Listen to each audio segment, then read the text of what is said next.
예배 주일에 함께 하시는 모두를 주님의 사랑으로 환영합니다. 앞뒤 좌우 보시면서 서로 인사했으면 좋겠습니다. 형제님, 자매님은 소중합니다.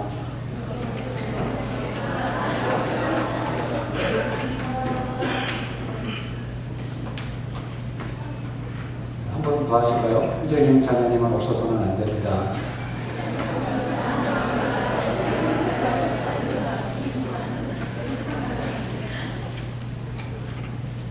단상에 선 사람의 권한인 것 같습니다. 시키는 거.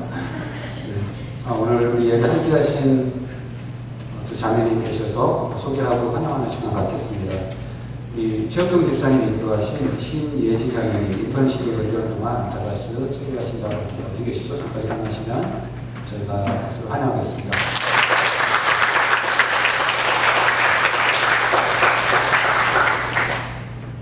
예, 한혜은 자매님 인도하시고 UNT에서 비즈니스 전공하시는 최수빈 자매님 또 방문하셨습니다. 어서 오시죠.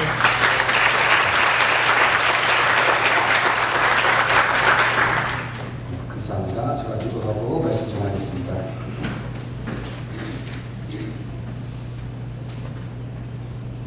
하나님 아버지 감사합니다. 귀한 주일에게 허락하여 주시고 지금 사랑하는 자녀들 한데 모으셔서 주님을 예배하게 하시니 감사합니다. 하나님 아버지 누가 시키지 않았어도 주님 사랑하여 또 교회를 사랑하여 주님을 즐거워함으로 아버지 주님 앞에 나와 찬양하고 또 기도하며 예배드리는 한 사람 한 사람을 주님께서 얼마나 기쁘게 여기실지요. 주님 우리가 온 마음을 다해서 주님을 예배하오니 주님 홀로 영광 받으시고 우리 가운데 주님의 은혜를 풍성히 부어 주시옵소서. 주님 여기 나온 한 사람 한 사람 주님께서 만져주시고 또 말씀하여 주시옵소서. 아버지 하나님 새롭게 하시고 강건케 하여 주시옵소서. 성령 충만하여 하나님 아버지 주님의 뜻대로 아버지 그들에게 주신 그들의 삶을 온전히 살아갈 수 있도록 주님 도와주시옵소서. 하나님 이 시간 주님의 말씀을 듣습니다. 주님 말씀 가운데 각 사람에게 주시는 은혜를 따라 순종하는 하나님의 자녀들 될 수 있도록 주님 인도하여 주시옵소서. 예수님의 이름으로 기도하옵나이다. 아멘. 함께 보실 하나님의 말씀은 잠언 18장 22절입니다. 잠언 18장 22절 말씀을 저와 여러분이 함께 읽겠습니다. 잠언 18장 22절입니다.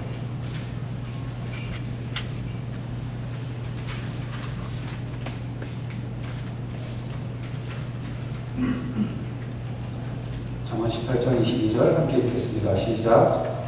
아내를 얻는 자는 복을 얻고 여호와께 은총을 받는 자라. 아멘.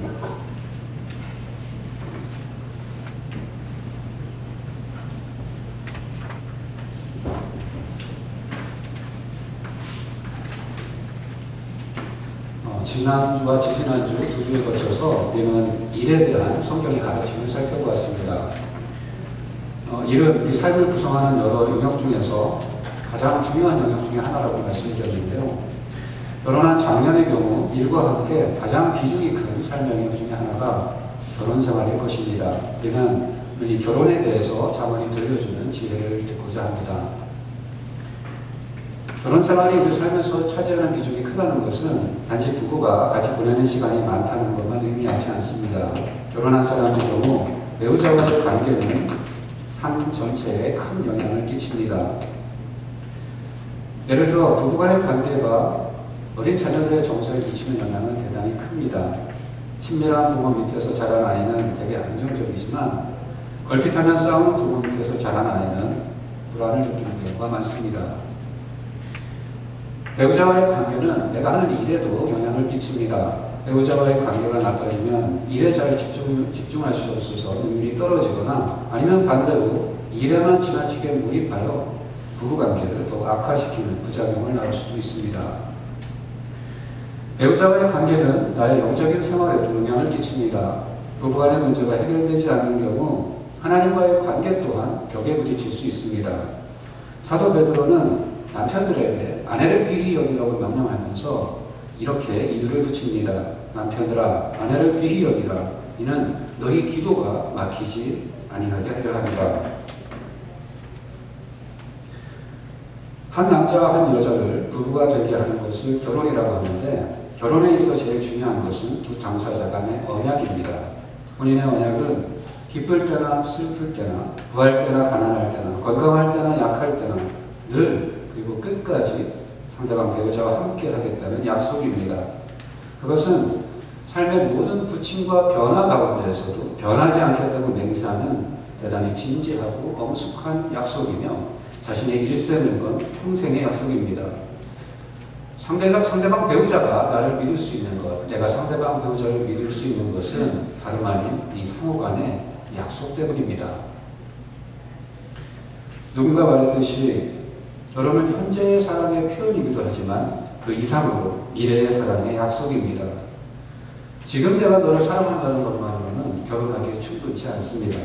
지금 내가 너를 사랑할 뿐만 아니라 앞으로도 평생 동안 너를 사랑하겠다고 결혼하는 두 남녀가 서로에게 약속할 수 있어야 그래야 결혼을 성립하고 또 유지될 수 있습니다.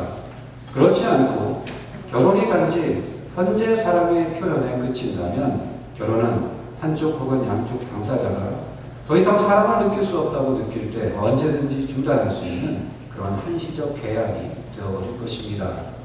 결혼이 미래를 건 사랑의 약속이 아니라 지금 현재 사랑의 표현에 그친다면 그때는 사랑해서 결혼했지만 지금은 더 이상 너를 사랑하지 않으니 헤어지는 게 맞는 거 아니냐고 오히려 당당히 말할 수 있을 것입니다. 혼인의 언약을 통해 두 남녀가 부부가 되었습니다. 그녀는 나의 배우자가 되었고 나는 그녀의 배우자가 되었습니다. 혼인의 언약을 통해 그 전까지는 없었던 전혀 새로운 관계가 그녀와 나 사이에 형성되었습니다. 첫째로 나와 나의 배우자는 서로의 연인이 되었습니다. 고대 사회에서 결혼은 가족의 지위와 안정을 위한 매개체의 성격이 강했습니다. 결혼은 패밀리를 유지하고 강화하는 데 주된 목적이 있었고 그런 사회에서 남편들은 종종 배우자 아닌 다른 상대에게서 성적인 즐거움을 찾았습니다.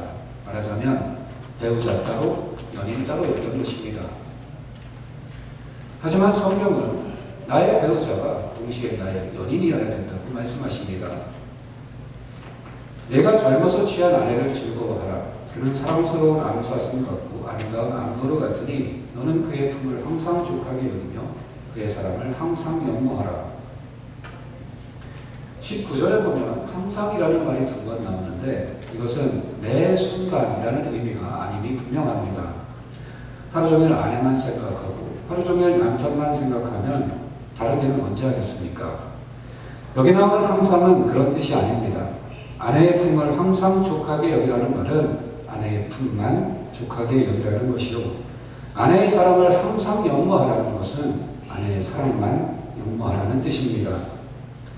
이어지는 구절이 이 말이 그런 뜻임을 확인시켜 줍니다. 내 아들아 어찌하여 음녀를 연모하겠으며 어찌하여 이방 계집의 가슴을 안겠느냐. 어찌하여 아내의 사랑 대신 아내 아닌 다른 여자를 연모하겠으며 어찌하여 아내 아닌 다른 여자의 가슴을 안겠느냐고 묻고 있는 것입니다. 남편들이 아내 외의 여자에게서 성적인 쾌락을 찾는 것이 보편적이었던 고대 사회에서 성경은 단호히 그 문화를 거스르고 있습니다. 성경은 나의 배우자가 동시에 나의 연인이어야 된다고 말씀하십니다. 아니 오직 나의 배우자만 나의 연인이어야 한다고 강조해서 말씀하십니다.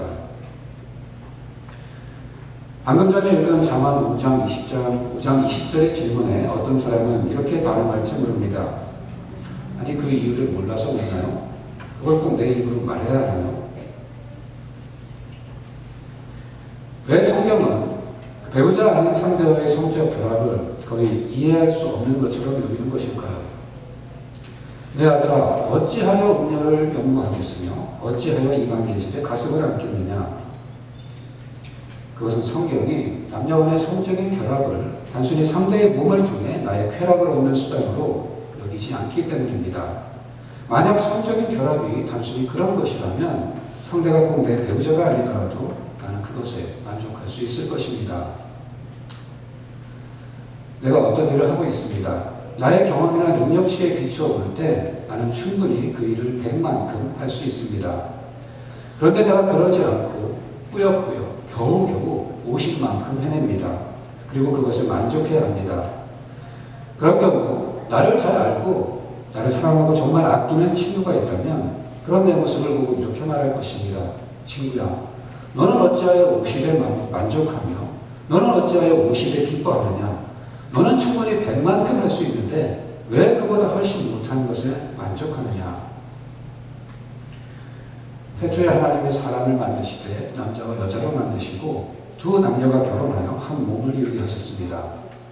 그 하나님의 원래 의도 속에서 성적인 결합은 혼인의 언약으로 맺어진 두 남녀가 서로의 사랑과 친밀함을 몸으로 즐거워하며 서로의 사랑과 친밀함의 깊이를 더하며 서로의 사랑과 친밀함을 지속시키도록 하나님이 주신 선물이었습니다. 다시 말해서 남녀 간의 성적인 결합은 결혼이라는 언약관계 안에서 행해질 때만이 그 본래의 아름다움과 충만함에 이를 수 있도록 되어 있다는 것입니다. 결혼을 통해 모든 면에서 온전한 연합을 이룬 두 남녀 사이에 행해질 때 그때 성적인 결합은 하나님이 원래 의도하신 100에 이를 수 있다는 것입니다. 그러니 100에 이르도록 창조하신 하나님의 뜻을 모르고 겨우 50에 만족하며 100을 포기하는 우리가 하나님 보시기에 얼마나 안타깝고 답답하겠습니까? 잠언 5장 20절은 바로 하나님의 그 안타까움을 표현하고 있는 것입니다. 어찌하여 아내와의 깊은 친밀함을 버리고 난잡하고 낯선 청년에게서 싸우며 쾌락을 얻으려 하느냐? 배우자는 나의 연인입니다. 평생의 언약으로 맺어진 여러분의 배우자만이 여러분이 즐거워하고 늘 그 품을 사모하며 항상 그 사랑을 염려할 여러분의 연인이라는 것, 그것을 기억하는 여러분 되시기를 바랍니다.